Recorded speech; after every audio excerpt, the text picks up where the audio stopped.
everybody. This is John Alexander, and this is our first stream where we're going to actually go through and start talking about how I do the land business, how you might want to do the land business if this is what you're like to get into. A lot of you are buying and selling houses right now, and so I'll talk about some of the differences because there's a vast difference actually between flipping houses and flipping land.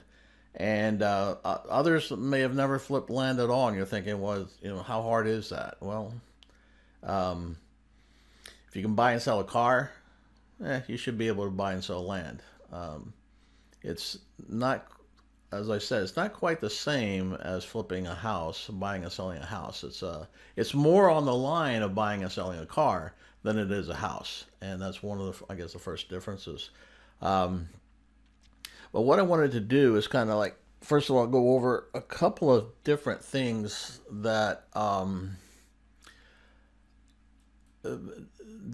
I guess you need to know in order to get into the mindset of the seller that we're talking to, because the first part of this is really buying a property. So when we buy a property, we're able to make contact with the seller, make a quick presentation, and they either say yes or no. It's actually a pretty simple transaction in that way because it's a straight yes or no right off the bat, unlike a house. Now, here's the big difference. Houses, when you buy a house, that's because the seller has already wanted to put the house up for sale and sell it. When you're buying land, that's not the case. It's almost never the case. In fact, I won't even buy property from a owner who's trying to sell their property because that person is just not the right, they're not in the right mental shape that I need them to be in. They are selling it much like a house. They're going to want full retail value. They're going to want all, they're going to have already done comps. Maybe they listed it with a real estate agent. Maybe they've done all kinds of investing of their time into this property, and now they want to see a return on it. Conversely, the land I go after, it's not up for sale. The people don't want to sell it. They don't even want to think about the property anymore because most likely they've had it for a very long time, sometimes 20 to 30 years. Sometimes they inherited it from their parents. So this is not like a property where they've got it for now like a current investment feel like you do with a house. You live in a house, it's got value to you right now, and you expect to get some return out of it. A land is just the opposite. So here's the comparison I want you to bear in mind between land and houses. A house is to land as a car is to a bike. Now, that's probably the best example I can give you so that you understand the mental levels of the sellers that we're going after. There's a difference between a car and a bike, but even though they're both vehicles. So real estate is both houses and land, but it's not the same. Just like there's a difference between a car and a bike. So a car always has value, intrinsic value, basically like, and MLS has the listings of what they should go for and what they're selling for in your neighborhood. That's not the case with land. So it starts to be some differences right there. But so with a bike, people buy a bike, they ride it a couple times, and they put it in the garage. A car, you buy a car, you drive it every day. You're using it for work, you're going on trips every day, and then ultimately you say, okay, well, I'm going to trade it in, and there's a set value when I trade it in, just like when you're trading houses. You're going in from one house to the next. You're going to sell that one. The same realtor will handle both cases just like a car dealer does a car. But that's not the case with a bike. What happens when you try and sell a bike? Let's say you've had that bike for 5, 10, 20 years. And it's sitting in the garage. What is it? Where's the value compared to what a vehicle, same thing. Give me the same years, 10, 20, 30 years.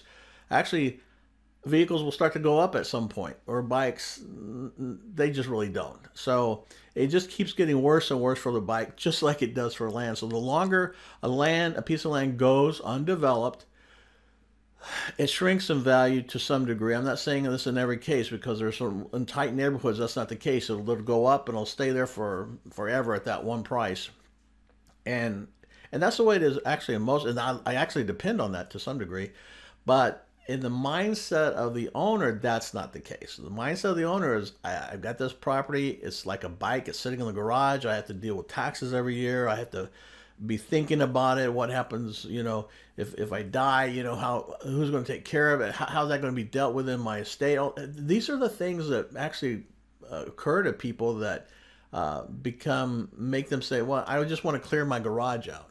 So when you clear out your garage, hey, it's time to sell everything, and it goes cheap, real cheap. So you do a garage sale. That bike, you might have paid $400 or $500 for the bike. 2 years later, not very long either, right? 2 years later, if you got 10, 20, $30 for it, you're fine. You're fine. Just get it out and move on. That's the concept with land. That's why I love land so much more than houses. I can name my own price on land. I can't name my own price on houses. That really, when you get into this business, you really start to realize, wow, you really can name your price. I mean, wherever you start with your price, that's probably the area that you're going to end up in. And most of the time, I'm going to say most of the time, almost all of the time, once I give a seller the number, what I want to pay for a property, that's the number that we end up settling on. There's really no negotiation like there is on a house or a car or something. It's like, well, would you take $25 for the bike? Oh yeah, well, sure. Just give me $25. I don't want to haggle with that. I don't want to run the risk of losing this deal with you. So it's rare that if I negotiate on a piece of property, it's just so we get to name our own price, and because we name our own price, all we really have to do is figure out, well, what can I sell that land for fast, because that's the key here, fast, and then that tells me where I need to buy it at.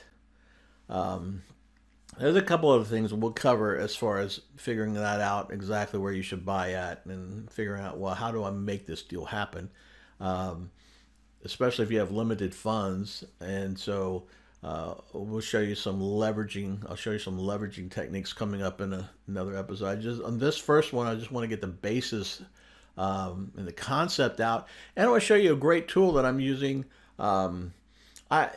This is a great tool that anybody can use anywhere in America. In fact, if you aren't even in America, you could be in Australia or in England or wherever watching this, and you can grab this tool, and we're about to cover this tool in a second, and you could actually flip land here, wherever you decide that you want to flip the land at, using this as your basic tool for finding properties and getting your mailing list going. And we'll also go into mailing list, and we'll go into the concepts. But when you start out, I'm not a big believer in starting out first with a mailing list. I would recommend that a person just starting out in the business start out with I guess it's not really a mailing list. It will be in a spreadsheet maybe, when you get it off of these software things, but that's just you can start out basically with a letter, an envelope, a piece of paper, a Word document, and that's kind of where you can start with and get some information. Let's go to chat, find out what's going on. Team Pack, what if the owner owes more in back taxes than the lot is worth? Well, one of the first things I'll tell you is that I don't deal in back tax situations. I don't really go after that market either, because it's kind of saturated. It's sort of like the wholesalers in the real estate market. Everybody's going after back tax properties. I don't like them. I will get them every once in a while, but it's got to make sense. For example, I picked up a piece that is 7 acres, and I picked it up for steel, but there's $5,000 owed in back taxes. The upside is that's a $100,000 piece of property.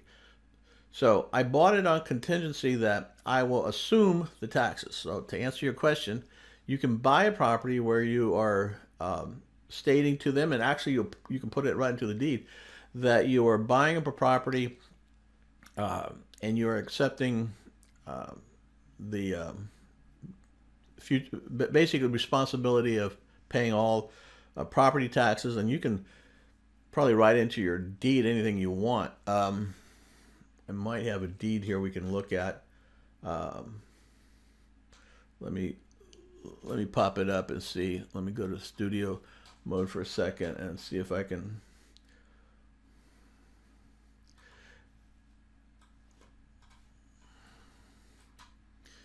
Most of mine are standard. Most of my contracts are standard that I'm actually going to do that and say that in. Okay, so here's a classic example. So this is my um,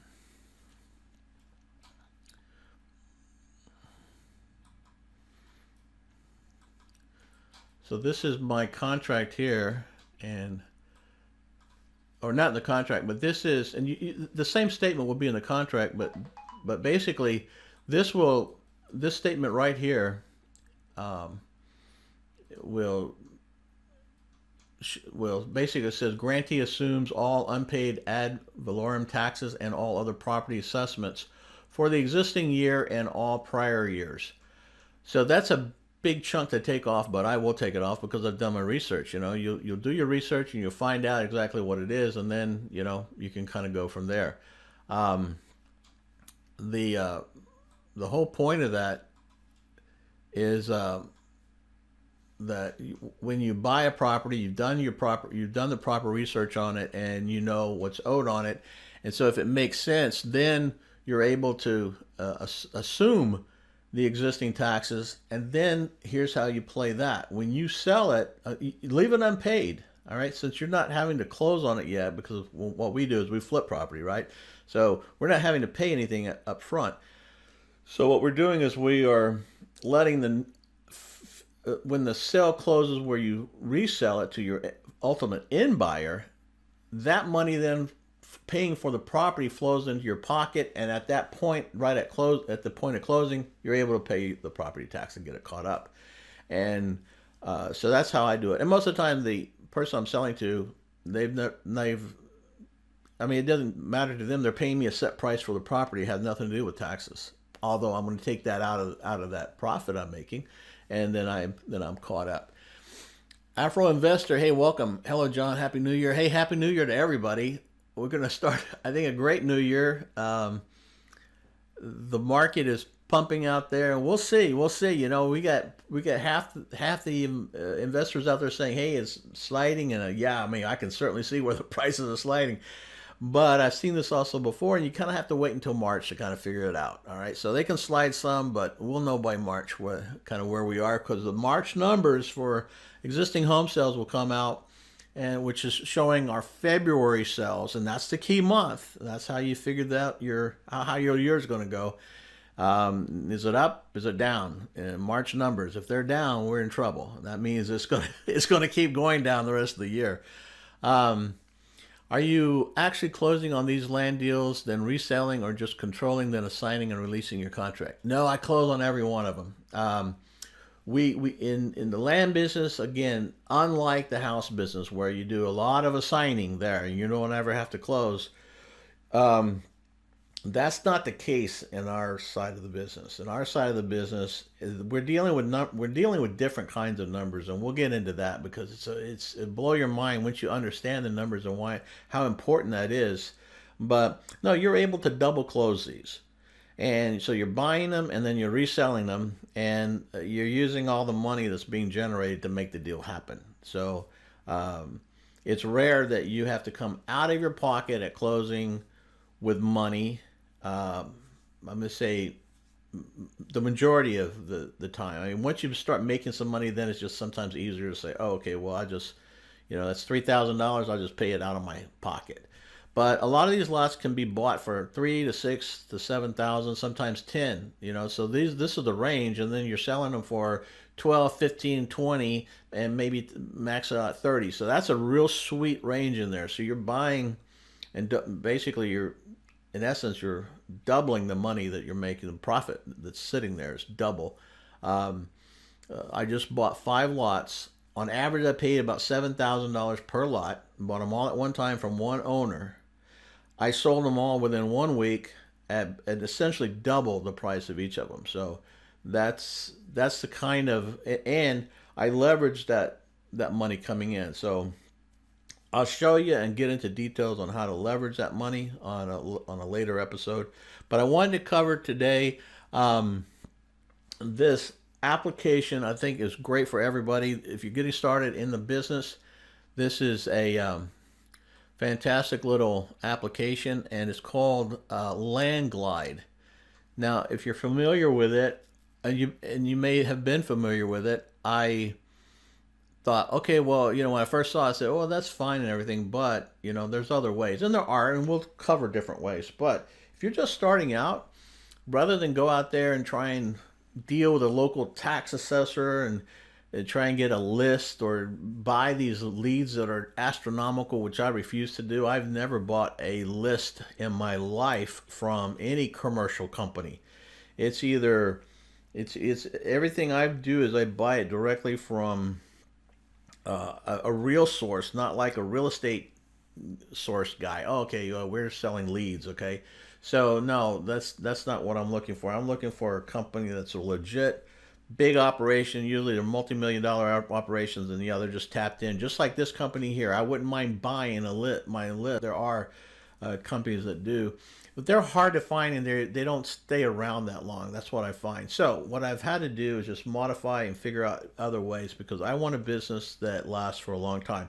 The techniques that I'm talking about and going over with you today, these are the same techniques I was using 35 years ago when I got into business. In fact, I'm doing the exact same thing, except we have computers now, but the technique is the same. The technique has not changed.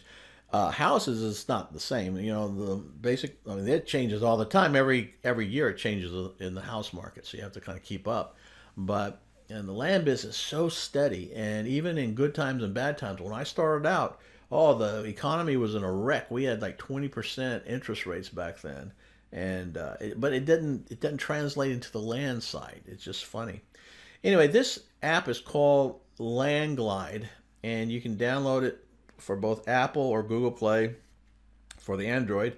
And what it does, it will open up, and it gives you the tax. Basically, it's pulling the tax records from all over every county, almost every county, not every, but I think that it's like 98% coverage is what they say. I don't know. I haven't tested it, but every place I have gone to so far on the app, it does show that I can go right in there and get the owner's information, which is all you need. All right.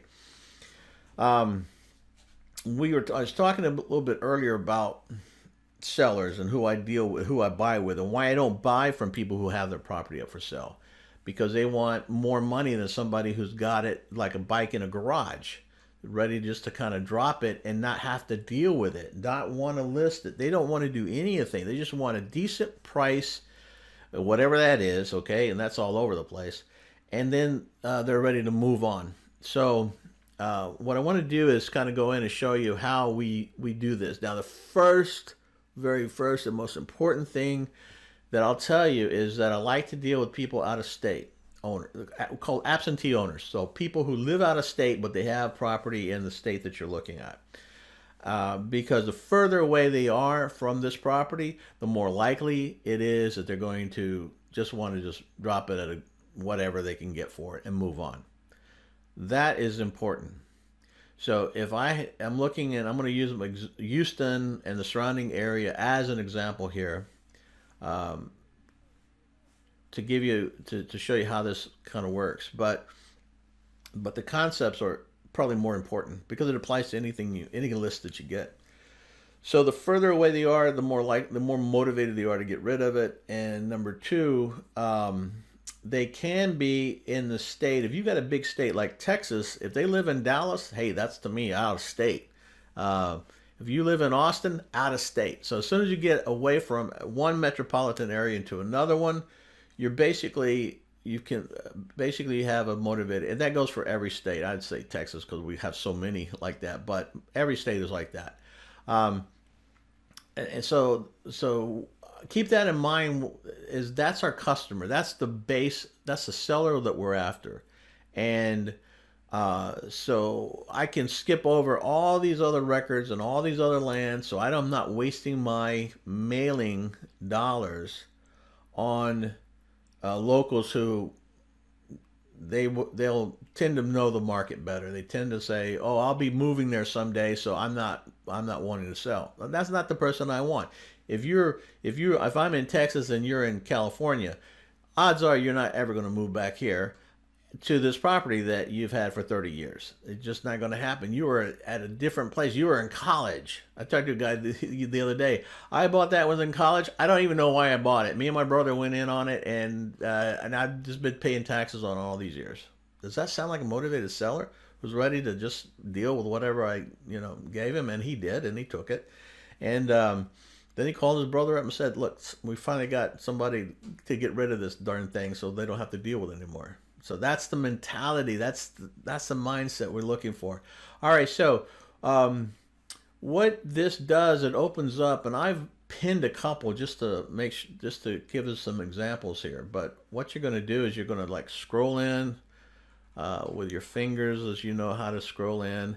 Before you do that, change it to a satellite. The way you do that is you click this settings button, and that will change it to the satellite, so you can kind of see what we're looking at, because we want to look at the property and be able to tell. And you might as well start where you live, because this is the easiest. This method here I'm going to go over, obviously it's easier if it's in your own backyard. Can you do it long distance? Yes, but you're going to probably hire somebody on Craigslist to run out there and put a for sale sign up in front of it, and we'll be going over that later as well. But keep in mind, this is kind of a balanced system. I'm just going to go through this one piece at a time. All right, so change it to a satellite from the settings, and then once you do that, go ahead and scroll in. Now, I use this as an example just to show you what you're looking for, because not every neighborhood works. If you're in one of these little tic-tac box neighborhoods where it makes a very pretty pattern on the thing, and you'll see what I'm talking about. We're close to it with this one, by the way. You see the patterns. You can see the pattern already. I usually stay away from that, but when I see a lot of green, that means a lot of trees. That means vacant lots in there. So that's the key. That's what you're looking for. If you see just a bunch of housetops from the top of the Google map that you're looking at here, you can just skip it and move on. That's like a newer neighborhood. We don't even want newer neighborhoods. We want older neighborhoods. This neighborhood right here was actually built in the 80s, because I've pulled up some more information since I'm working this neighborhood, now that I'm pulling up information on it. And that's ideal. I mean, neighborhoods from the 80s are perfect. Almost every one of them is just perfect for what we're doing, or before. From the 80s and before. So you get into Harris County, for example, or Dallas County, wherever you might be, then you're going to see old neighborhoods, and you're going to see where they've torn down houses, in essence, and you've got a vacant lot, and that becomes a very sellable lot. So that's what we're looking for vacant lots here, and we're using Google to do it, so we're not having to drive around and waste gas and time, because what I'm describing here is something that, instead of when you go out and you're sitting and waiting someplace, and as you normally do, as we all do, we pull out our iPhone or whatever, and we start to go through Facebook. Instead of going through Facebook, go to this thing right here and start going through this, and follow this system that I'm going to be showing you right now as I get into that. Afro Investor, thanks, John. This is Nathan. Hey, Nathan, good to see you, buddy. So happy to see you're teaching real estate again. You're my favorite teacher always on the frontier of innovation. Are these calls recorded to be viewed at another time? Thank you much for that. And yes, they are being recorded. But as you know, with technology today, you cross your fingers and hope. However, there's a couple of, just one of the reasons why I like Twitch is a backup system. They record into Twitch. So if you are if you have an account with Twitch, then you're able to log back into my Twitch channel after I go off, and just allow the system to upload, and it's going to actually upload this video in there, and then you can watch it again. So So what we're going to do here is we're going to when you kind of find an area, and as I go in, you'll see what I'm talking about and what to look for.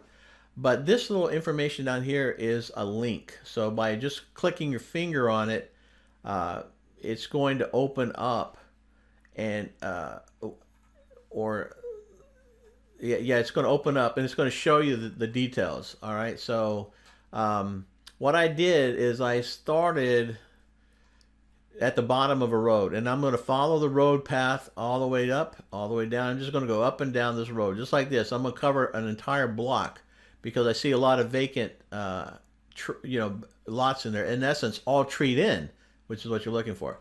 All right, so what you do is you go to each one of these. This is why it takes a little time, uh, but you just click with your finger. Just click on this one, and it's going to pop. It's going to pop up the information right here. So when you click it, it's going to show you the details of that owner. So in this case, when I clicked it, it shows me the address here, Arlington, Texas. Now that's on the other side of Texas, home of the Cowboys. Go Cowboys. But I'm looking for anything outside my area. Most of the time when you click this, you're going to see that city most of the time. All right. And this is the ones you're looking for. So now this is the one I want. If I wanted to investigate a little bit more, they have this county link here. You can click on it and it actually will bring up the full tax record on that property, which is pretty nice. All right. So once you say, oh, okay, well, that person's out of state or out of the area, absentee owner, I'm going to drop a pin in it. So you come back into the settings area up here. It's going to drop this little drop down again, and you can hit drop pin, and boom, you've dropped your pin on there. Now that's recorded in there, and you can move on and keep punching these vacant lots, and you can see very obviously the ones with houses compared to the ones with treed in. So you're only tapping on the treed in lots, and so I'm tapping here, here, here before I found my next one. Here, here, here, here, here, here, here, here, here, and then right around the corner here, I found my next one. All right, so that's the idea right there. I went on just in this block that you see right here, and I had 8 of them. 8 out of state, and most of them all out of state. One guy in the Philippines, which is a great motivating because I went and looked up his record, and he owes $2,000 in back taxes. These lots right here are selling for $30,000 to $40,000, probably in that range, depending on where they are. But most of them, and who's buying them? There's a builder in here. I found a builder just tapping on some of the blocks. That becomes a potential buyer too. So I write their names down because if they're buying that area, they may want to buy another one and build in there. But it's hard to find people selling lots. If you pull this up on the Realtor.com, you're not going to see anybody selling lots here because there's nobody selling a lot. These people don't. Most people, it's not like houses, as I said. So this is proactive. You got to go find it. And maybe that one house that the builder bought, one piece of property the builder bought, was one that out of all of these did get listed on the MLS, and that's why they bought it. Because most realtors buy off the MLS unless they're buying whole subdivisions and developing out themselves. Okay, so now in here I've got 8 of these, and now what you want to do is you want to go back into the settings area again by clicking right here, and then you want to go in and click save locations. Now here's where the power comes in. Once you hit the save locations, you get another drop down box. This was just another one, just an example. I just want to throw it in here. This was one right around the corner. This guy's in St. Paul, Minnesota. All right, so I'm in Houston. Okay, so anyway, after you hit the saved settings, you come up and it will show you a list of all the ones that you hit with a pin. And now you can go ahead and click your save button up here and then email it to yourself is what I like to do, because it's going to email a Excel, not an Excel, but a CSV file to you. And I think I have it here. Yeah, I do. So here's when you go in there and click and get your email clicked into, this is what it's going to look like. So you'll have the name of the people. Click up here, slide that over a little bit. All right. So you'll have the name and the address of the people. Sometimes the address is here. Sometimes it's over here under mailing address, which is what you want. Um, and the city and state and everything you have is right there. All right. So you'll get this. You've also got the parcel ID number. So if you want to do a little investigating, you can. I don't do too much because I'm not going to do too much investigating on anything until I get a response back from a seller saying, "Hey, I want it. Yeah, what will you give me for the property?" Which is basically all they tell you, and then you'll say, "Well, let me look into it and let me give you a call back." And then what you do is at that point, you go and do all your research on the property. So I mail out whatever I'm mailing out, but I haven't researched it. I will usually research it only to the degree that I know basically what the properties may be selling for. You can call a realtor to find out. You can, if nothing's listed, you can call a realtor and find out. Uh, when whatever the last sales were in the area, they should be able to find it for you. And this is how you start to get to know a neighborhood and an area. So I'll work that entire area. That's one neighborhood out of a block. That's one block out of a vastly big area. It's like a little city not too far from me, about 15 minutes from me.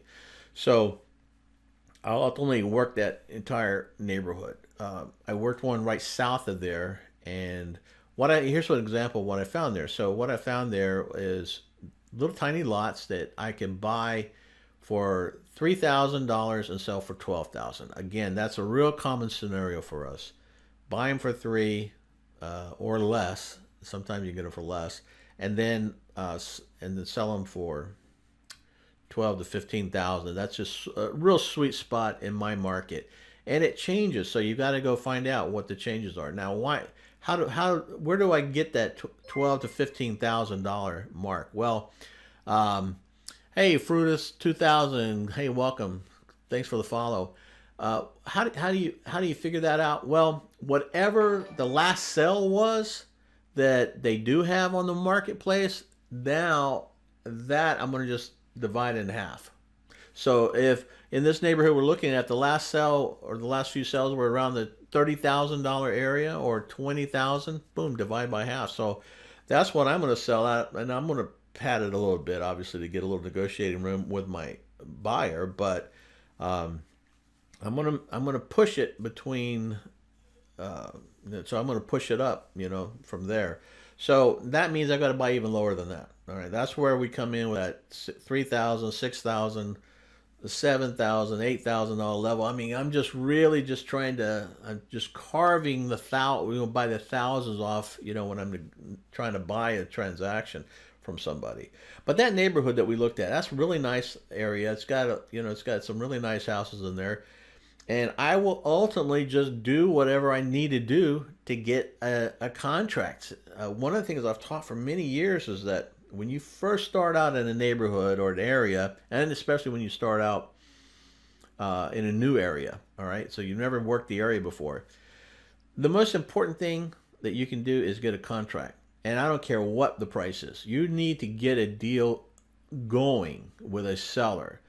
The very, very first thing and the very most important thing is to get a contract going. And this is all obviously going to come up later, but and we'll go into that, how to do all that. But it's the concept that we're talking about today. Get into a contract, and then it tells you, you're going to know your market after that. That's how you learn your market, is by actually jumping in and getting a contract going, throwing up some ads on, for example, Craigslist, or put up a sign. I mean, that's the full extent of my advertising on every one of my properties: Craigslist and a sign for these kinds of deals. I do other deals as well, and some of that my eBay stuff. That's even cheaper lots, which is different. That's what I do for fun on the side of this business. So, but this is the key. This is what you want to do.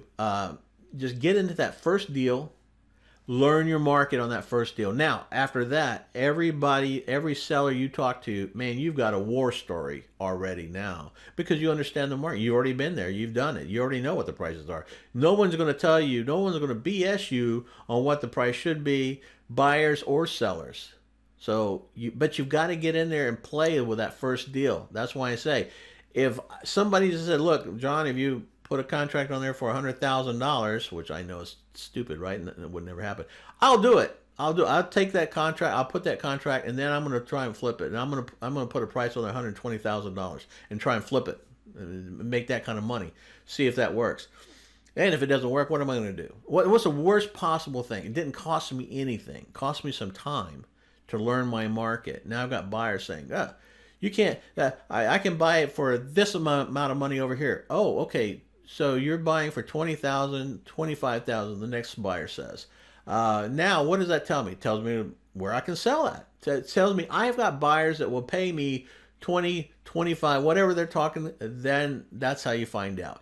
Ultimately, that's how you find out. Man, the first time I did a land flip, I mean, I had an advantage there because I was following on my dad's footsteps, and he already knew the market. But when I moved and had to learn it myself, this is what I figured out. I figured out, okay, that's how you really learn your market. You just jump in there. And I've used that successfully every time. So I don't care where I open up. This is why I'll buy anywhere. I buy all over Texas.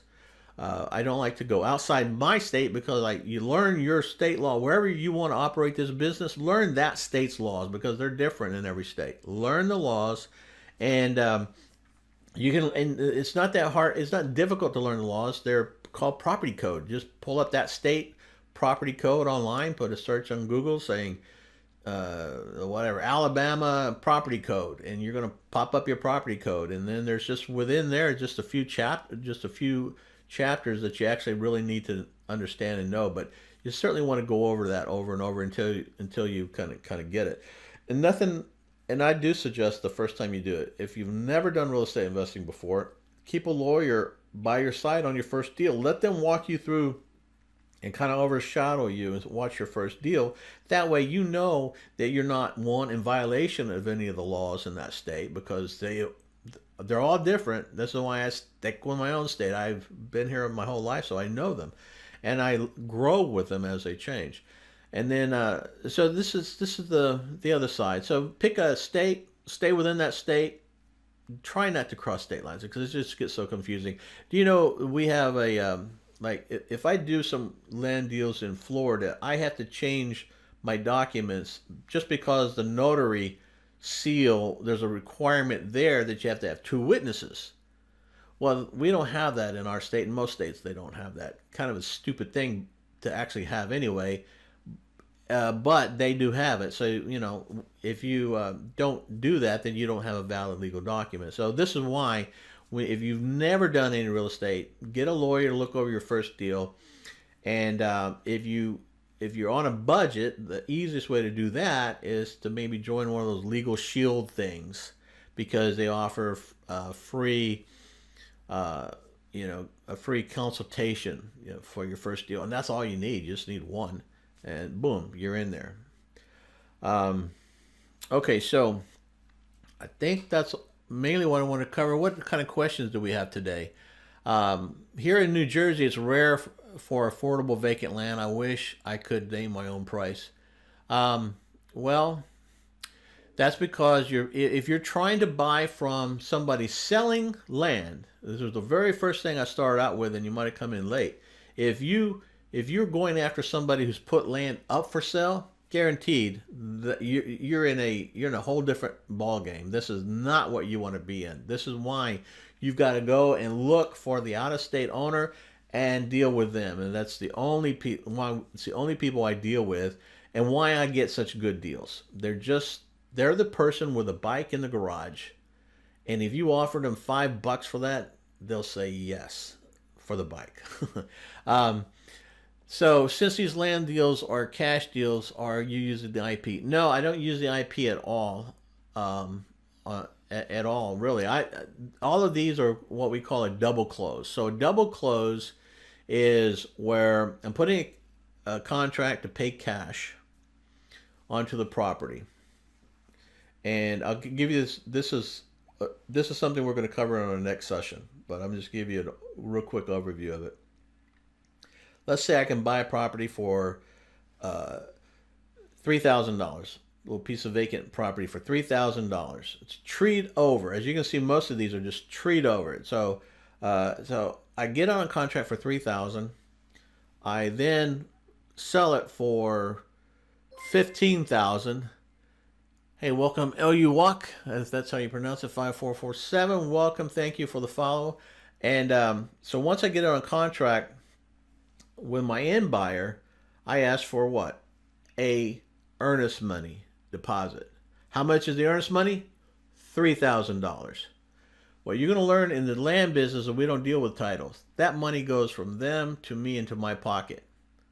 So I've got that down payment. In essence, it's the earnest money they're giving me. I owe total on the property $3,000, so I can take that money, send off to the seller. I get my deed, and then I come back and I can transfer a deed to my end buyer. Now, maybe I took a down payment. Maybe I sold it for $15,000. I took $5,000 down payment. I asked for a $3,000 deposit, $2,000 more at closing, and then maybe I can even finance the rest. Where am I at the end of that deal?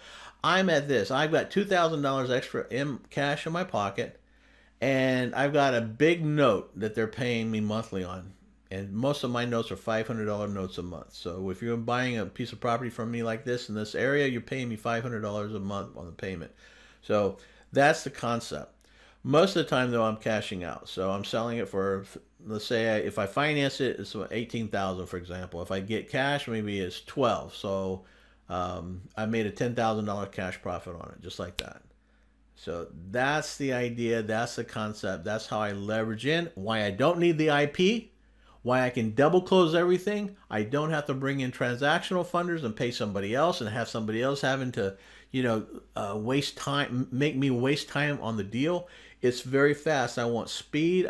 You've got to scale this. You've got to have a fast system, and I've developed a fast system.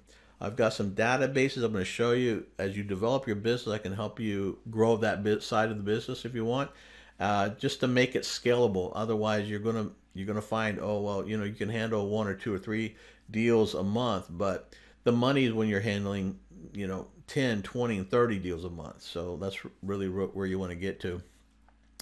Do you use to search title? Who do you use to search title? I have a book. It keeps popping up here in my feed called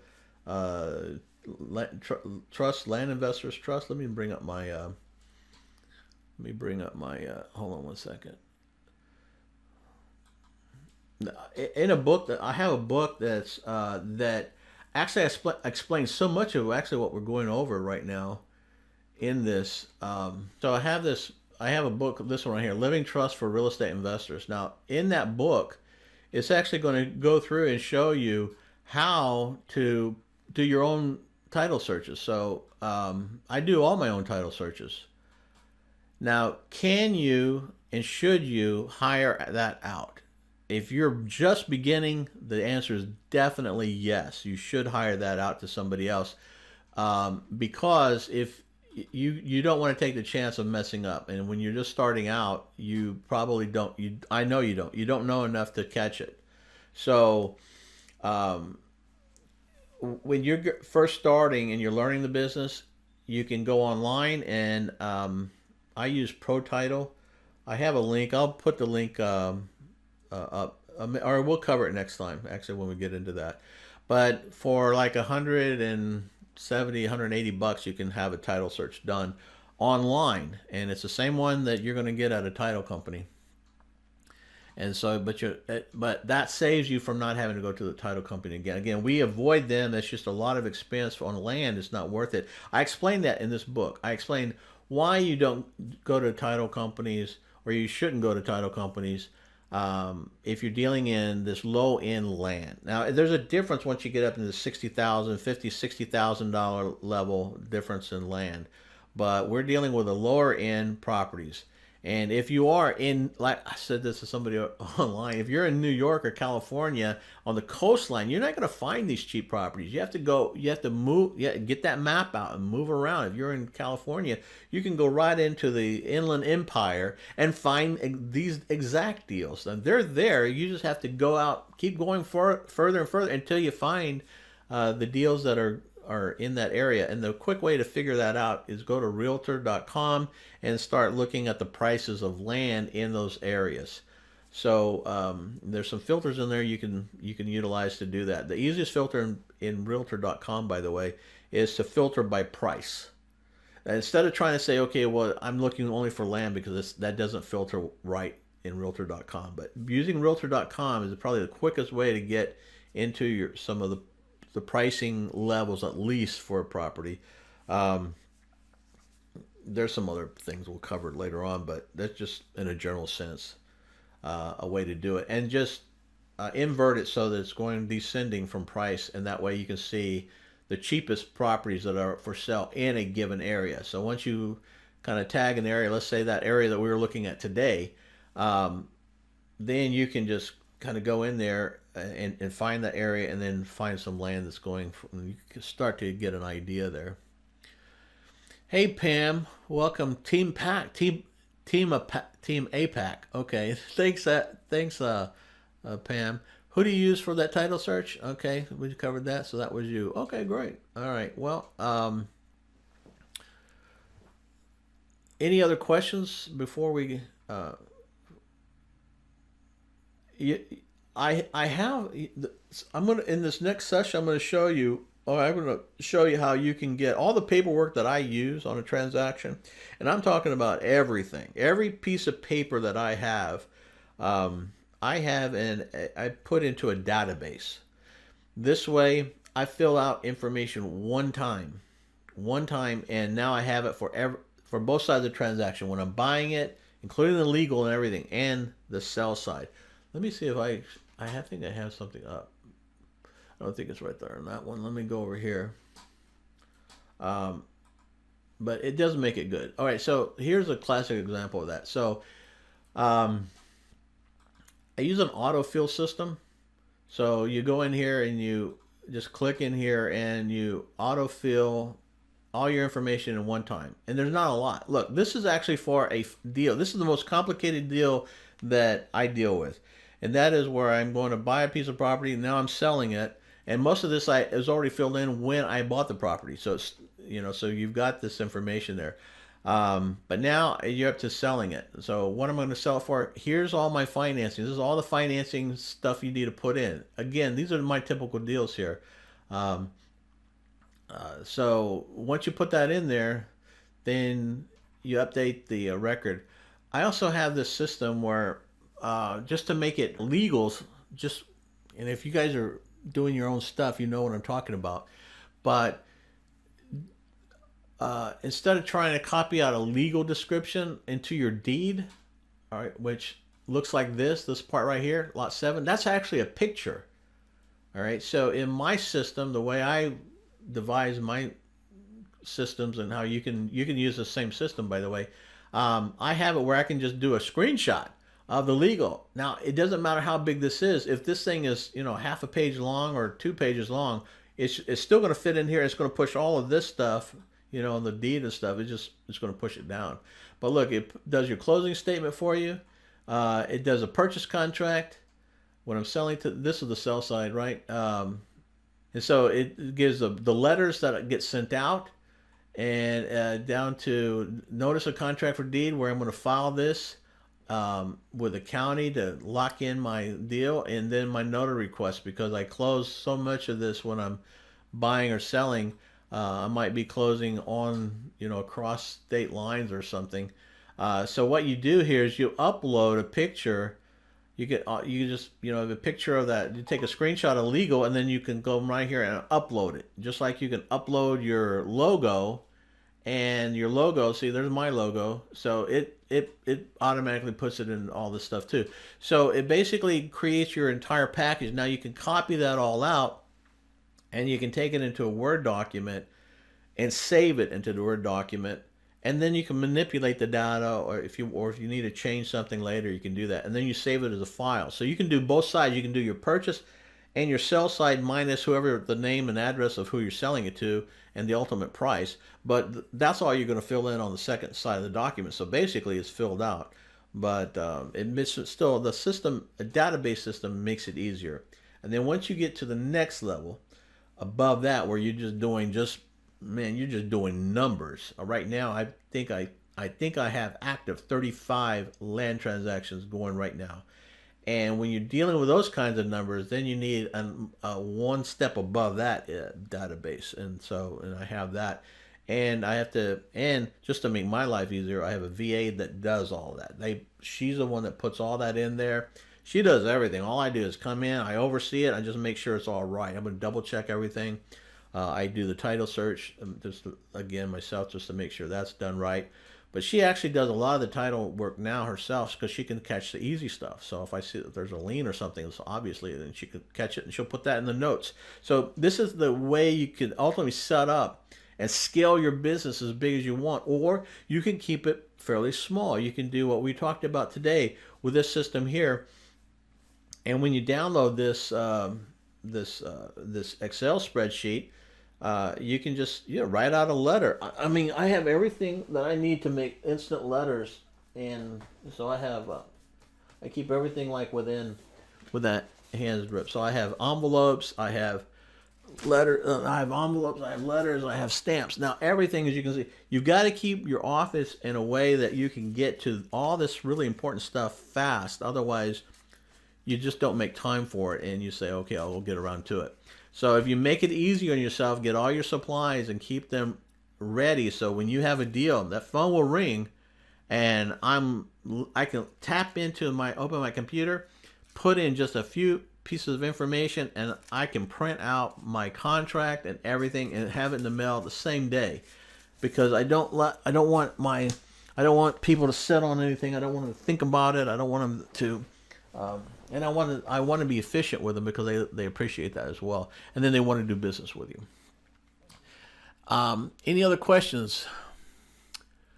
Jay Brayford, hey John, your old Beacon program student. Oh man, I was just going through some of the old Beacon files the other day. I found some, opened them up. Just man, that's some old stuff. I was going, man, we were buying notes at that price. It was incredible. Back then we had like 2 and 3% discounts on notes for somebody with 550 credit score, if you can believe that. But man, those were some great days. But you know what? Today, the great days is in the land business. So I kind of I figure out where the best places in real estate for where I want to be. One of the reasons why I like land is I don't have to go out and go through these stinky, ugly houses. I've done that before. I just don't like it. I don't even like smelling a house. I don't mind going out to the land, smelling a tree. They smell great. Maybe pop up a sign real quick on the tree is what I do. There's just a handwritten sign. So that's my marketing, and a Craigslist ad in most cases. And it's the same Craigslist ad. I just copy and paste it, and I change it out. In fact, my Craigslist ad is in the database. So when that's all being created, the ad's automatically created. So all I'm doing is copying and pasting it and going to Craigslist and paste it into there. You want to copy paste your business. You want to systemize your business because it makes it easy to do. It doesn't become a drag on you, although everything becomes a drag at some point. And so that's when you bring on somebody else to help you with the parts that are dragging, and then you have your life back. So the ideal thing was not to be working from morning till midnight every day on a business where you didn't, you're making good money, but you weren't able to scale it. So there's a lot of things that go into what I think would be considered a successful real estate business. It's got to be scalable. That's like the number one thing. Whatever you're going to do, that depends. If you want to make more money. So a lot of people you can stay small. I mean, you can make great money, just doing it as a small part-time business. So you do 1 or 2 pieces of property a month, and you're probably, even at those levels, that's life changing, just life changing. Even if you did one every 2 or 3 months, that can be a big change for people. So you figure out what your level is, you figure out what you need, what you want, and keep a happy life at the same time, because it's all about balance. And the older I get, the more important time is to me. And so I'm always looking at, well, how do I cut down work time and get more free time? Because free time for me is running out. When you get to be 60, you start to say, wow, how much free time do I have left? And then now it becomes really important. It wasn't that important in my 30s and 40s and even at the early 50s. But man, your mind shift starts to change, and you realize, I mean, you start to see some of your buddies die, and that really is a eye opener. You say, okay, well, let me make sure that whatever I'm doing is making the kind of money I need to get me where I need, how I want to live, and the rest of my life as well. And my dad was a great example of that, because at 89, when he passed away, 2 weeks before he died, I was on the phone talking to him about a deal he was still flipping. You want to work just like he did. You want to work till the last day, because the worst thing they say, is to retire, because it's a death sentence. So the concept here is find something that feels good, is not super stressful. This business I found is not super stressful like houses were. Houses were a lot more stressful. And the environment is completely different too. You have everybody and their mother being a wholesaler out there, and they're undercutting you. They're stealing your deals. There's all kinds of stuff that's going on out there in that world. And we're in a world here where these sellers have never even talked to anybody. Yeah, they might have gotten a few letters, but yeah, it didn't work. And so now they're calling you, and boom, done. So I think that's it. I'm going to go ahead and call it a day. Thanks everybody for coming in.